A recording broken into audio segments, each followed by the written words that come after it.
Warm greetings all. This is Reality with Partiality co-host. How you doing? I'm fine. Ivan Williams right here. Good morning, everybody. Good morning, everyone. Yeah, Ivan boy, while Mr. Anderson is backstage situating himself, I want to talk to you about people poisoning their own system. Just to explain to our audience, these teasers, samples, calculus, and mindset from which I get paid to counsel on an individual basis, being a life transformation coach. So this is just a free heads up session, independent of what Mr. Anderson will present to the audience of himself. And he will be allowed to take all the time he needs, you know, and the focus will only be on him when he comes on the set. So with your kind permission, co-host, let me say, life presents us with situations, not problems. We as individuals are chemical factories. So we have 100% control over ourselves and can choose to make ourselves sweet all the way around, pleasant in our system. In making our body pleasant, we experience good health and pleasantness.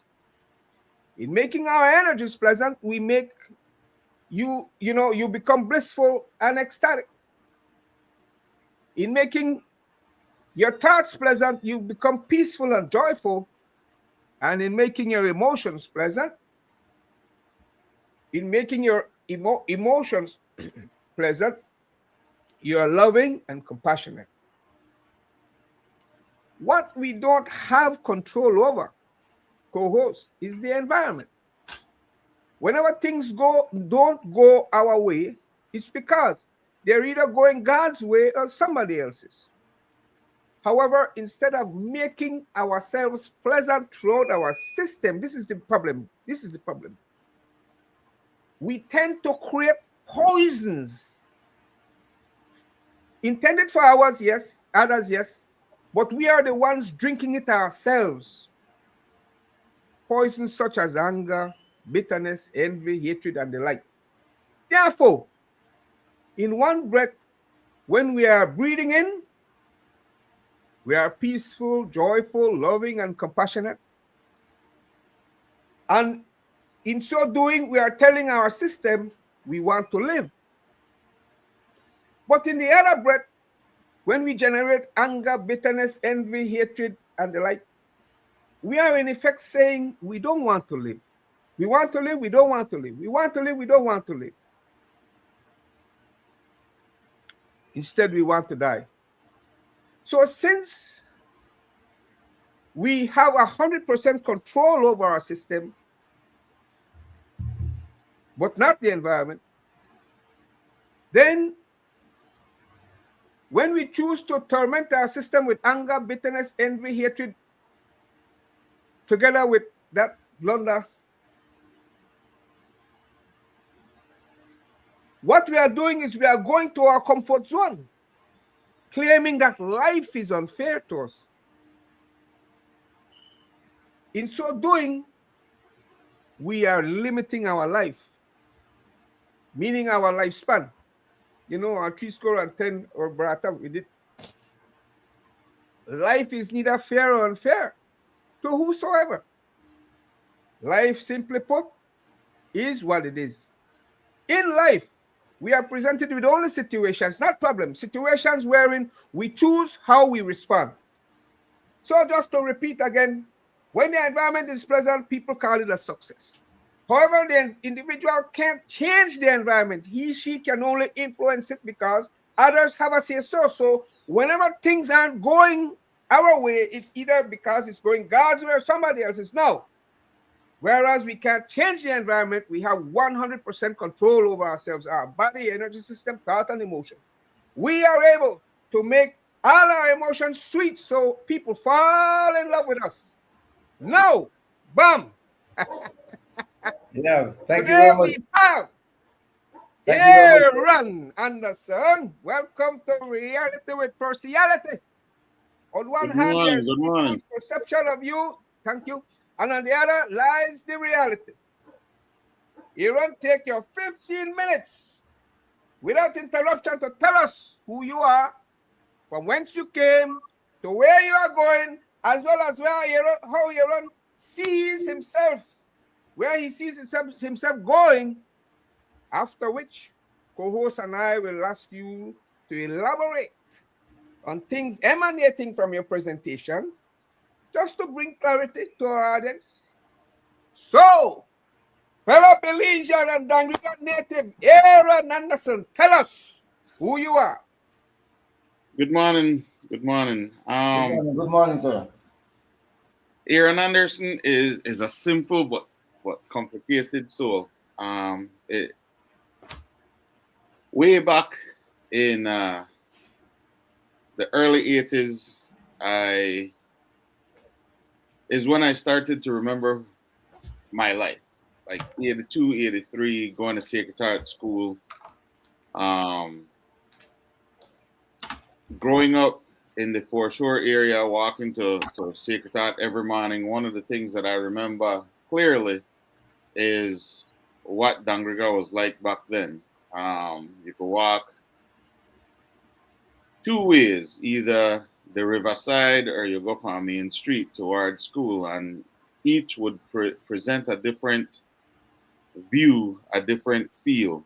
Walking along the coastline and then the river down to the bridge and then back over, you see all the school kids at the same time heading to either Holy Ghost, Methodist, Sacred Heart. Um, and then another thing that used to always capture my memory is that as you pass each individual house, you would hear the same exact radio radio show, Seferino, Radio Belize, and I can't help but reminisce on the simplicity of life back then, the freedoms that we took for granted. Um, and so I kind of grew up in that mindset in that time. Uh, in Standard 5, I moved away to Washington D.C. for a year and a half, almost 2 years, and so I missed part of Standard 5 and Standard 6 as my father got a position with the Embassy of Belize in BC. With that experience, I saw a lot of civic and national pride and what it was like to always put your best foot forward, with all sorts of diplomatic functions that we attended as a family representing the country of Belize, and that kind of started to build what Aaron Anderson is today.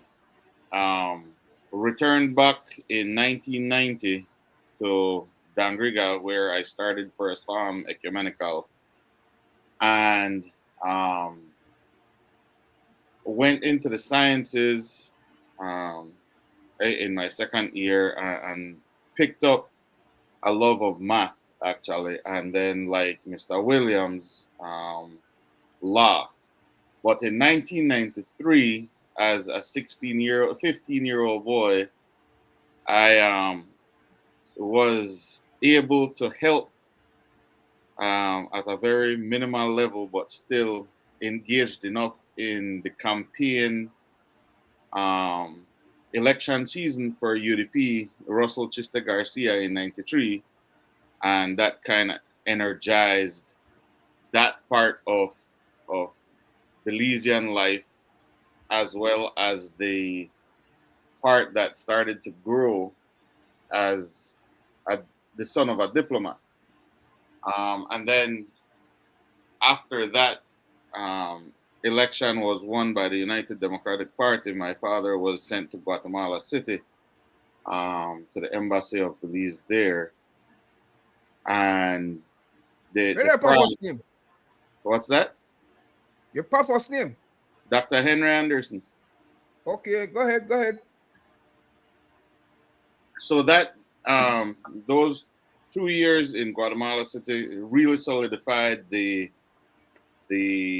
joy I had representing the country of Belize, trying to be a positive reflection of what Belize is. And in that time, in the summer of '94, I was selected as the first Belizean youth to represent Belize in the Ruta Quetzal, which is an educational program in Spain, sponsored by the government of Spain and the Argentaria Bank, that took me and 458 other teenagers between the ages of 15 and 16 to Spain from all over the world to study different cultures. And we spent a few weeks in the University of Madrid learning about that culture and the history of Spain and how it evolved.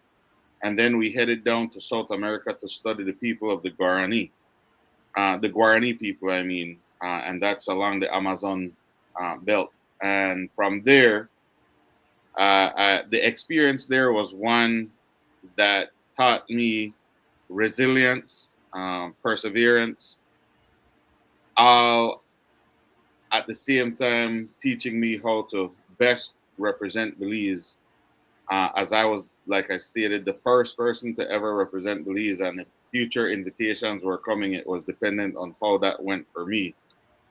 And so after that trip, I believe that my entire mentality was changed. I wanted to study law, to kind of build that international awareness. So I wanted to do international law. I wanted to do law for the reasons of political aspirations, and had to finish school first, of course. So going to school in Guatemala City became a little challenging because I didn't speak Spanish yet, and um, it was amazing the time on that trip, how much Spanish I learned, and so that quickly evolved into wanting to feel that educational aspect of Guatemala because it was completely different than what I experienced in Belize, and then moving on to college. So, as the time at the Embassy of Belize ended, we went back to Dangriga, and I finished my fourth year of high school there, and then started sixth form. And then at a young age, I was blessed with a child, and so that kind of changed the plans a little bit because you have to step up, and at the age of 19, 20, you're not necessarily prepared for all of what being a parent is. But fortunately, I had a good support system, and at the age of 11 months, which was in 1998, actually right after the PUP landslide victory in '98, I moved out to Minnesota to pursue educational paths. Which brings me to the 2000s. So I started taking my pre-law road, um, got my paralegal degree, and did some internships, worked for a couple law firms here, and realized that might not necessarily be the path I want to take, but was thankful that I already had the paralegal degree, and so I took that and moved. Had an opportunity to join an upcoming company in marketing, and part of the experience I had with some of the law firms, including doing some marketing, some legal marketing. So I kind of that stoked my interest, and as I moved to this other company, it was all about hospitality marketing, tourism, hotels, restaurants. And that really, really struck a chord with me because of what Belize is today. And our major industry is tourism, whether um, it be in the restaurant, in the tour guide, or actual hotel. And so I really developed a fondness for it and have spent the last 15 years or so in that industry. I have my own consulting business as well as a 9 to 5 contract with one of the major um, agencies out here, marketing agencies out here. And so that's what I do to make a life today. I do nonprofit marketing, hospitality marketing, and home services marketing. But my forte definitely is that hospitality marketing. That is the that is where I am for the financials right now. There is another side of Aaron Anderson that is very political. In fact, uh, a few years ago, had the opportunity to work with Mr. Williams on one of his um, campaign days where we were part of a team just trying to bring out voters as many as possible. But in my own light, I have been a member of the Dangriga executive for about 6 years now. And through transitions and different people being in place in Dangriga, I believe that my contributions have been um, seen as valuable, and each person continues to bring me into their executive. I contested a convention back in October for the caretaker. Fell short there, but immediately after the results were read, the winner and I had a quick chat where it was obvious that we would be working together to try to move Dangriga forward, putting all the possible brains together to try to bring what we believe would be the best for the tongue. And it's in that capacity that I continue to move forward. As personally, I would love the ability to represent the people of Dangriga in the honorable house down the road, and hopefully really impact the people on a mass level as I have on a smaller scale by my donations to back to school drives. I do my own. I help people start businesses. I've done 3 already this year. Um, in right in Dangriga, I have a system, a group, a team. It's the Aaron Anderson outreach team that would uh, once or twice a month, depending on how things are, deliver food to some of the aging members of the community, help pay some school fees here and there, some medical costs for people, depending on what the need is and what is available. I also today actually elder member of the community will receive some fruits that they need because of medical conditions and what they can and cannot eat, what they can and cannot afford. So we have part of that team delivering some food to them today. And I just want to continue helping the community in any which way I can. And so many times I am asked, if I do so much already, why not just continue that in the background and not get into the political scene? And that is where the I tend to say I believe I can have a bigger impact um, from that platform because I would be able to reach a larger amount of people in the society. I also believe that I am, in fact, I know that I am a very welcoming person. I have a good heart. I always try to put Dangriga first.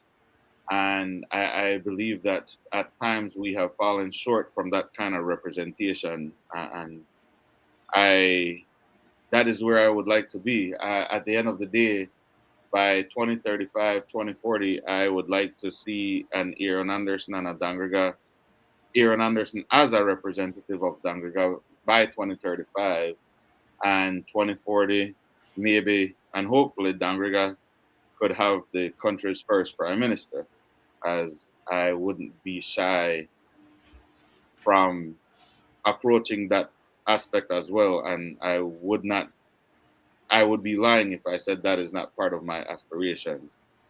I do believe that's close to the 15 minutes already. And that's about where I am today, Mr. Lewis. The goal is eventually to permanently return home, as right now I am between the two countries due to my obligations for contracting in the United States and then just my love and work for Dangriga. So I travel between the two constantly. Why? Hey! You pour out your soul there, well. You're very honest, brutally so. I love it. I really do love it. Because you tell me about your ambition. You know, hold back. And there is nothing wrong with being ambitious. Because the intellect wants to go out of bounds without limit. Without limit. You want to grow and expand out of bounds. So, Aaron, the UDP executive. Yes, Now, sir. careful how you answer. But as an executive, were you surprised that there was not a candidate for the last for nomination day for the last general? Yes or no? Were you surprised? I was. In Okay, fact, good. I was actually the campaign manager for Eh, the And person. now you impeach yourself, you know. I am an Yeah. honest man. Okay, moving on. Dr. Henry Anderson, I vaguely remember. Okay. I was at the U.S. Embassy from the first ambassador, Ivan and Aaron, Barnaby, Malcolm, from Belize Get Independence. He the one I was there. From there, I moved to Voice of America, PG, and so on. You know, but then I had some pretty big shoes to full one. Dr. Henry Anderson cast a big shadow. No, you're your own man, Yes, sir. right? You told us that. How are you different? And how are you the same?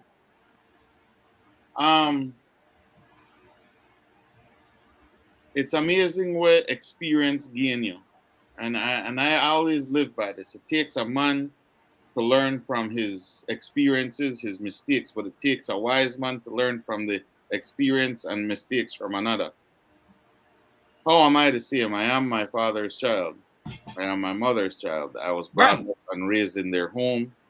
I My father is well known in Dangriga for one being the doctor you could go to at all time, anytime, 24/7, 365. And then in the sports world for forming the Isanigo Club, the Isanigo basketball team, um, along with Ryan Rodriguez and a few others. But what that um, produced was a sense of family. No matter where you came from, who you are, if you were part of the Isanigo basketball team, Isanigo club, you were a family, and we were all treated the same no matter what. And so through Isanigo and my father, I learned brotherhood. I learned the the need and the want to protect each other while bringing each other up at the same time. So each member of that team had a responsibility to the other to see through it that the best is not only being shown on the basketball court, but in the society at all times. You had a responsibility for that. At this time, actually, I would like to extend condolences to the family of Lennox Flowers in Dangriga, a member of the Sanago basketball team who passed away last week as they prepare for his funeral this upcoming weekend. I want to extend my condolences to them here publicly. I continue to do so privately, but um, so through things like that, I am similar to my father. But the difference is, as we continue to grow as a country, um, we are able to see different potentials, different possibilities in today's world where technology is basically taking over. I am actually fortunate to be working with a company that has um, some pretty big ins with the AI experience, and we're doing some huge testing for Google to help develop the AI um, as far as a marketing platform goes using AI, and that um, having that kind of knowledge gives me a little bit different insight. I am different because I have been exposed to a few different things that with the foundation that was provided by my parents, Dangriga, back in the 80s, early 90s, I was able to take that experience and that foundation and develop that into someone of curiosity, but love, someone who wants to share my knowledge as well Aaron, as Aaron, Aaron, Aaron, make me speed up this thing. Make me speed up this thing. Now, you've been the son of a diplomat. You've traveled yes. around with your family, right? How was that experience?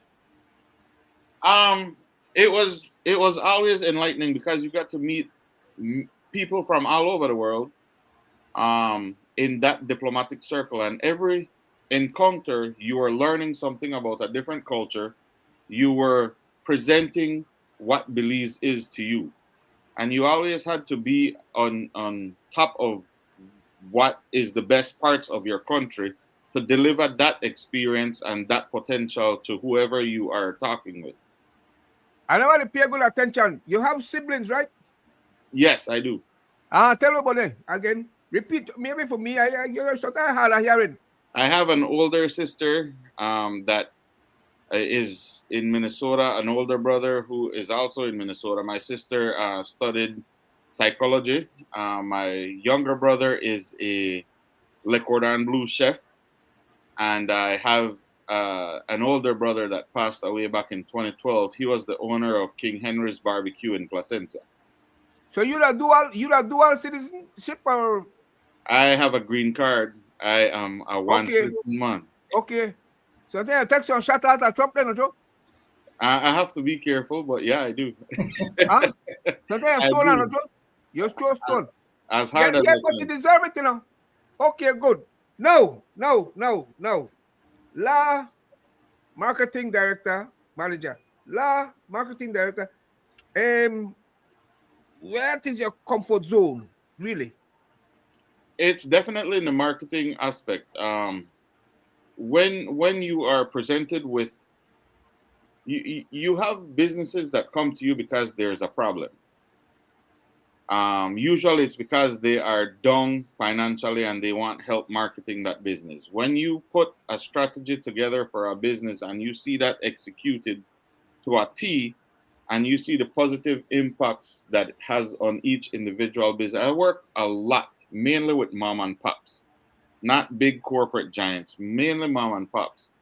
When you see the impact you have on these individual businesses by producing a strategy that works for them, that is so satisfactory that it's the motivation I need to continue. Co-host, Yes, handle the man for me. you're big on hospitality, marketing, and so on. Yes, sir. And how do you see Dangriga as a cultural capital and they need in a very good position for tourism. What have been your experience in trying to help to bring out more business in that area uh, for Belize? I believe that the potential is there. I always believe that. What I think we lack is a solid infrastructural plan to really get it in motion. Um, a lot of times you hear comments about the people of Dangrigan being this and that, but I believe that from what I see about the people of Dangriga, it's a people that are willing to always do what it takes to bring a project together. You can convince Dangriga to get on board something if they believe that it will help the community. And so I don't listen to the nonsense that the people of Dangriga is part of the issue. I think that the issue is our one. I think that our representation in the house is not strong enough. And when I say that, I don't mean any individual person. I mean the number of persons. Um, I think that we need more voices to fight harder for whatever development can take place. Right now, I see a lot of positives. I have to admit that that park that is being built could be a potential. It just depends on what takes place there from an administrative standpoint. And I do remember asking the town board and the area rep, not directly, but through other means, about what the plan is for how that will be administrated. And I can't really, I have not really gotten an answer yet. So I think that it is key to see how the administration of that facility will go. But I do believe that while government and business should not mix usually, I believe that a government sponsored or government um, financed hotel. No, go too long. Co-host, no, co-host, Yes, yes. with your permission.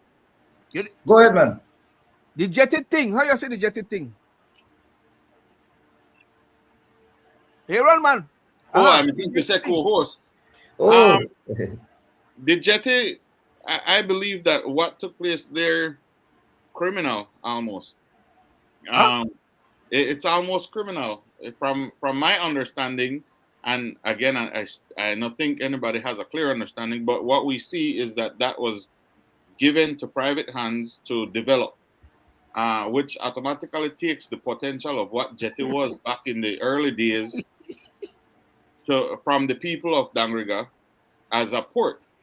So if that is put into private hands, developed for private use, the Co-host, people of handle the man Dangriga for will me. not. well, it will. Well, I, I, I, I go back to the development that we have to prepare our people for the future jobs, right? And tourism and cultural tourism and so on is very, very key. My thing is that how well are we, or what can we continue to do to prepare people for what is coming? Okay, that's how I will not get into the issue of that, but I would prefer to see how Dangria could get back into greater employment opportunities. And I think there's some preparation, and we need to talk more about it so that the, No, but co-host. at the end, yes, go Uh-huh. ahead. At the end, the people benefit from Yeah, whatever but it you is. know, agree or disagree with the man, you know. No, I'm not. No, I'm not No, agreeing the with man, you. no. The man, hold on now. The man make us sit down up in a chair when the man give you opinion. He just grabbed me hand. Okay. But now, Aaron, if we marry the prime minister now, we gotta speed up now. If we marry the prime minister, what would you do? What would be your agenda?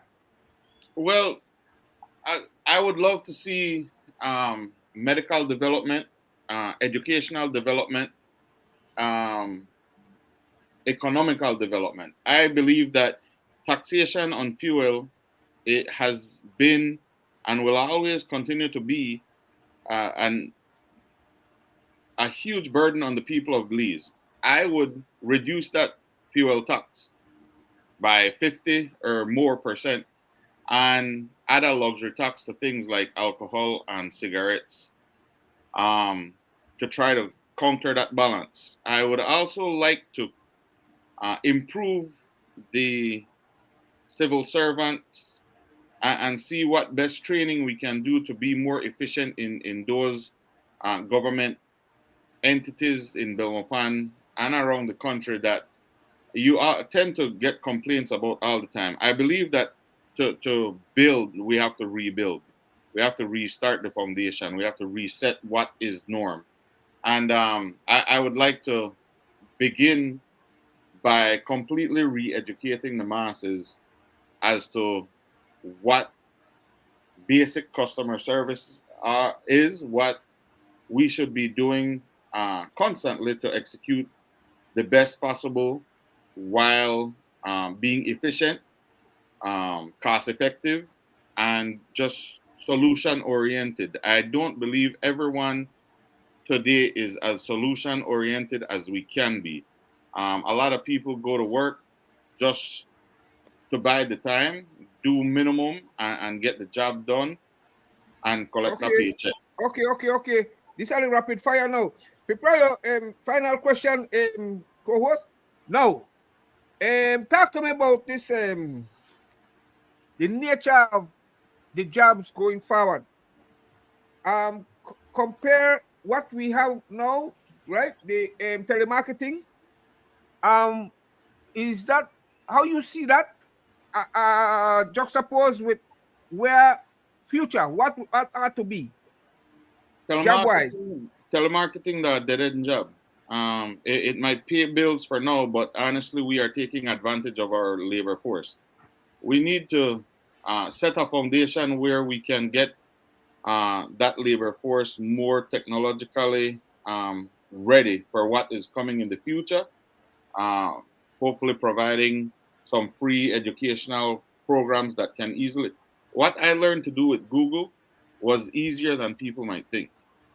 And if you could teach that across a few areas in the country, you would easily help people um, learn a new skill, a Okay, technological skill, things like that. okay. Co-host will ask you last question, Yeah. and you will prepare your closing argument. What kind of Co-host? training? What kind of training can you envision happening at the IT vets and so on to meet that demand? We know that there's a demand coming for technological jobs and the jobs of the future. But what Um, are, yeah, go I ahead.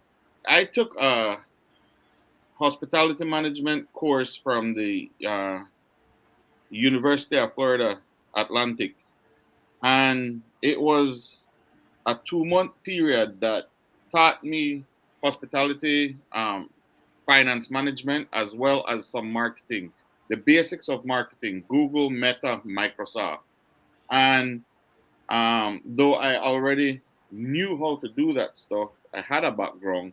It started all the way from someone who didn't know anything to in 2 months having a good idea to at least um, manage a hotel, manage the marketing, manage the financing, and I was pretty impressed. And you could do that at the IT vet, having the right program instituted. Definitely could be done at a place like IT vet. And lastly, could you tell us about you spoke about your charity, things that you've been doing. Can you just tell us a little bit more about that? Um, I I get hit every day for people that need help in and around the Danriga community, and I see how best I can lend help, be it directly or indirectly, by reaching out to other sources that might be able to help. Um, and it's a known thing. I have 7 members on my outreach team that people that they go out to different areas and just walk, see what the conditions are in certain areas. If they see something that is questionable, we will talk about it. We will reach out to that person and see how we can help, what kind of help is necessary, and we move from there. You spoke about the political side and your future, but how do you see the ability to unite and so on. So I, necessary. I think that if you find that common ground, that common goal, that common purpose, that is always the starting point for unification and building. And so, like, for example, in October, when I went against Webster, Eric Lopez, and Mr. Lorenzo, me and Miss Lopez, that same night after the convention, got together and we knew that we wanted to see better for Dangriga, and together agreed that that would be where we start and we would build together from there. And it has been but with your kind permission, both of you, like people may surprise you did so well. of course. I believe that is because the narrative that was out there was I don't live there. And Wait. Yeah. That day I want to go. That day I want to go. Perspective. So if Right? I You the experience, you the feeling in your skin. You born and bred that Danviga, correct? correct. Well, I banned the Bahamas because my partner to finish his internship. Well, But- maybe you can't be prime minister. I'm not sure. You have to take No, I could. I could Okay. because he was away for school. I'm in the back by 5 months old. Okay. Okay. So you feel, you feel Dangriga in your bones, Yes. right? And then there are people who see you a certain way, right?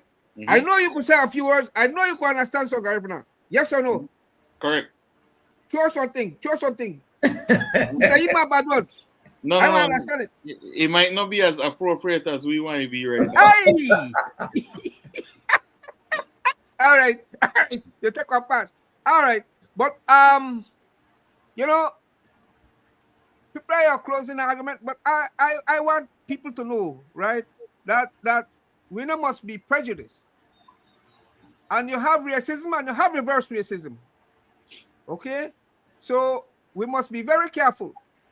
That how we try to own. Nobody must walk around with Dangriga upon the chest. I talk to no out there. I bound there, I work there. Nobody must walk around with Dangriga upon the chest. That's for all away. Aaron, me agree with me. No, feel free to disagree. But go ahead and make your closing argument. Well, thank you, Mr. Lewis, Mr. Williams, for having me on the show. My closing would be to the people at Dangriga, I would like to say that while we might be lacking of hope and a way to see the light, stick through it. Things have to change, and we can start by simply taking care of what we can take care of. I believe in the beautification of our surroundings. Take care of your homes, take care of that property around you, and try to push that sentiment to your neighbor and neighbor's neighbor. Be the best example of yourself every day if you can, no matter what is happening. By having that positive outlook, it changes the way you see things. And at the end of the day, our best Dangriga has not been seen or realized yet, and it is still out there for us to go get. And if we all believe that we can get it, we will get it. Co-host? Yes, and I want to add to that. I think we need to start with yourself. Examine yourself. That it all start with us and the importance of controlling, as Percy said earlier, controlling ourselves. We can't control much of the environment. It's just a matter of people seeing us, being that person trying to get the best. And I always encourage people to try and find something positive. Find your niche. There's always a space and a contribution to make. And together we can make Antigua a much better place, both economically and socially. Thank you. Aaron, it's been a pleasure Likewise. Thank you. knowing the son of a diplomat, you know, who served in Guatemala, Wales, Washington, D.C. the capital, the U.S. capital, Yes, sir. and they run by. We attack off, yeah. All Yeah. right. All Yes, right. sir. Thank you.